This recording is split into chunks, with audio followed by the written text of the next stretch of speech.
একটু সচেতনভাবে প্রকৃতির উপাদানগুলোকে যদি কাজে লাগানো যায় তাহলে কিন্তু জীবনটা আমাদের সবারই অন্যরকম হতে পারে। প্রকৃতি যেমন আমাদেরকে অনেক কিছু দিয়েছে, আমরাও কিন্তু অনায়াসে সেই উপকরণগুলোকে কাজে লাগিয়ে আমাদের পূর্বজরা যেভাবে জীবন কাটিয়েছে সেভাবে করতে পারি।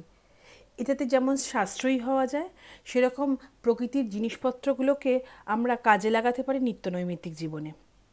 সেরকমই আজকের ভিডিওটা আমি নিয়ে এসেছি কীভাবে বাড়িতেই আপনারা অনায়াসে বানাতে পারেন ফিনাইল। এটাকে ফ্লোর ক্লিনার বলবো আমি, ফিনাইলের থেকে বেশি, যেহেতু কোনো কেমিক্যাল ইউজ করিনি। তো প্রথমেই যেটা করেছি যে নিম পাতা নিয়েছি, নিম পাতাগুলোকে ভালো করে ধুয়ে নিয়ে সেগুলোকে ছাড়িয়ে নিয়ে আমি ভালো করে জল দিয়ে ফোটাচ্ছি। এবার এর মধ্যে দিয়ে দিলাম আমি খুব সামান্য পরিমাণে রিঠা। এই রিঠাগুলো আমি অন্য কাজে ব্যবহার করছি, সেগুলোকে আমি ফ্রোজেন করে রাখি যাতে পরবর্তীকালে কাজেও আমি ব্যবহার করতে পারি। এইভাবে আপনারাও রিইউজ করতে পারেন।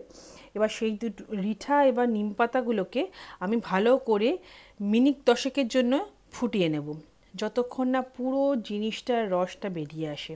আর অন্যদিকে ওটা ফুটতে থেকে যখন ঠান্ডা হয়ে যাবে তখন আমরা কি করব, কিছু কর্পূর নেব, ভীমসেনী কর্পূর, সেটাকে একটা কাগজের মধ্যে মুড়ে নিয়ে আমরা গুঁড়ো করে নেব।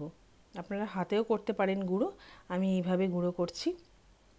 কর্পূর, নিমপাতা, রিঠা সব কিছু কিন্তু ভীষণভাবে আমাদের বাড়ির জন্য ভালো, এবং শুধু ভালোই নয়, এগুলো ভীষণ রকমের অ্যান্টিসেপটিক, ঘর অসাধারণ পরিষ্কার করে। আপনি রেগুলার যে ফিনাইল ব্যবহার করেন সেগুলো ব্যবহার করতেই ভুলে যাবেন। এইবার সব কিছুকে মিশিয়ে নেব। এবার যে নিম আর রিঠার জলটা বানিয়েছিলাম সেটাকে আমি ছেঁকে নেব, সেখান থেকে সমস্ত গুণ আমার বেরিয়ে এসছে। দেখুন এই যে সবুজ রঙটা দেখছেন, এটা কিন্তু একদম ন্যাচারাল রঙ, মানে নিম গাছের নিজস্ব রঙ। ছেঁকে নিলাম ভালো করে। আর এই যে ফেনাটা দেখছেন, এটা রিঠার জন্য ফেনাটা হয়েছে। এবার এর মধ্যে আমি একে একে দিয়ে দেবো কর্পূরের গুঁড়োটা। আমি দেব প্রথমে। এইগুলো ঘরের মধ্যে কোনো মশা মাছি কিচ্ছু আসবে না।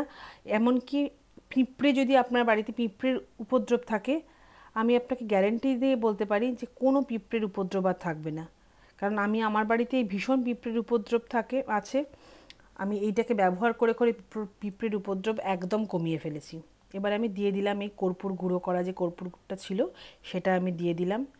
এটা আমরা মনে করি যে আমাদের ধর্মেও বলা হয় যে কর্পূর সব কিছুকে শুদ্ধ করে, এবং সায়েন্টিফিক্যালি কিন্তু প্রুভেন যে ভীষণভাবে বাড়িকে, এয়ারকে পিউরিফাই করে।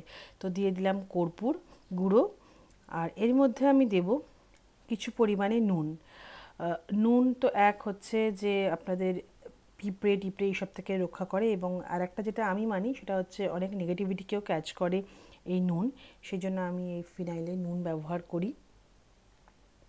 এইবার এর মধ্যে আমি দিয়ে দেবো আমার পছন্দের, এখন যেহেতু গ্রীষ্মকাল, বর্ষা আসতে চলেছে, তো সেই জন্য আমি লেমন গ্রাস এসেনশিয়াল অয়েলটা দিয়ে দিলাম। এটা আপনি নাও দিতে পারেন, তবে আমি দেওয়া একটু পছন্দ করি, কারণ খুব সুন্দর একটা গন্ধ ছড়ায় ঘরে। কিন্তু আপনি যদি এটা না দেন, আপনার হাতের কাছে না থাকলে না দিলেও চলবে, না দিলেও খুব সুন্দর গন্ধ ছড়ায়, কারণ কর্পূরের নিজস্ব যে গন্ধটা সারা বাড়িকে মাতিয়ে রাখে। ভীষণ ভালো, ভীষণ রিফ্রেশিং, খুব ভালো লাগে। ব্যাস, আর কিছুই নয়, সব কিছুকে ভালোভাবে মিশিয়ে নিলেই আমাদের তৈরি হয়ে গেল ফ্লোর ক্লিনার। আপনাকে গ্যারেন্টি দিয়ে বলতে পারি এটা যেমন সাশ্রয় আপনার যেমন করবে, ঘরকে বিশুদ্ধ করবে, এবং তার সাথে সাথে ঘরের সমস্ত কোণা আপনার পরিষ্কার করে নেবে। আপনি যদি একবার এটাকে ব্যবহার করেন, আমি গ্যারেন্টি দিয়ে বলতে পারি আপনি কখনও দোকানে কেনা জিনিস আর ব্যবহার করে না, ফিনাইল আপনি কিংবা ফ্লোর ক্লিনার ব্যবহার করবেন না।